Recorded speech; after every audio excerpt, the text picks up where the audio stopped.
In the jungles of the Pacific, amid the roar of artillery and the clash of bayonets, battles sometimes came down to the smallest of weapons.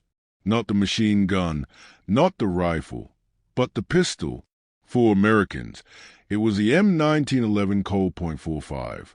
For the Japanese, the Type 14 Nambu. Two pistols, two philosophies, and a war that would decide their place in history. The Colt M1911 was born in the workshops of genius John Browning. By 1911, it was adopted by the U.S. military. A pistol chambered in .45 ACP, large, heavy, devastating. A century later, it is still revered as one of the finest combat pistols ever built. Even in World War I, the Colt had earned its reputation, but it was in the Pacific of World War II, against the relentless banzai charges of Imperial Japan, that it became legendary. Across the ocean, Japan issued the Type 14 Nambu.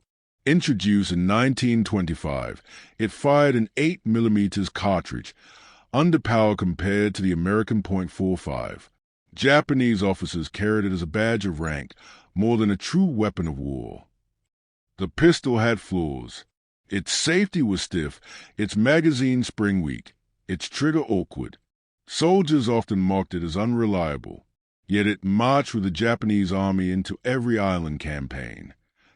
The first great American offensive of the Pacific, Guadalcanal. Marines fought in thick jungle, face to face with Japanese patrols. Hey, sidearms mattered. Slow motion of Colt firing compared to Nambu. The Colt stopped men cold. The Nambu? Too often, it failed its wielder. Tarawa, 1943. A battle that lasted just 72 hours, but cost nearly 6,000 lives. In the close quarters of bunkers and trenches, rifles were too long. Pistols became the weapon of survival. Marine crawling into a bunker with Colt in hand. Inside the bunkers, Americans trusted the Colt. Japanese defenders, clutching Nambus, often faced jams. Some even threw grenades rather than trust their sidearm. July 7, 1944. Saipan, the largest banzai charge of the Pacific War.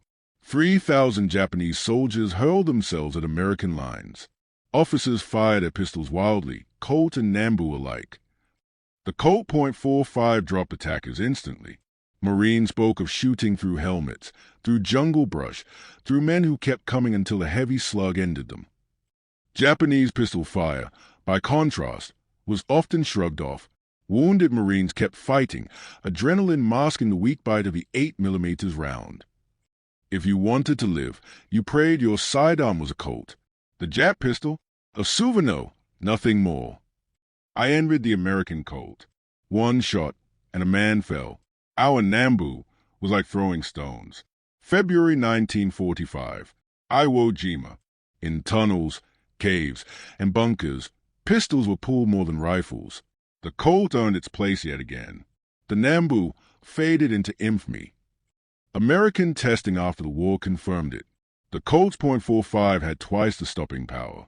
The Nambu's 8mm round could barely penetrate a helmet at close range. The story was more than mechanics, it was philosophy.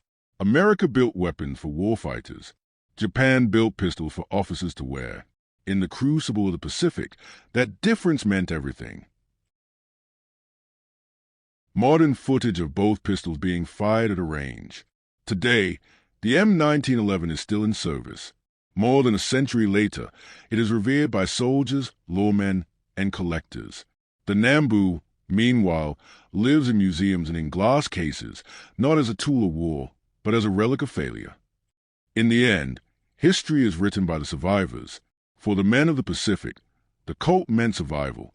The Nambu meant something else entirely, defeat. This was the M1911 vs. the Nambu, pistols of the Pacific War. A story of two pistols, two nations, and a war that decided their fate. One became a legend, the other a forgotten footnote.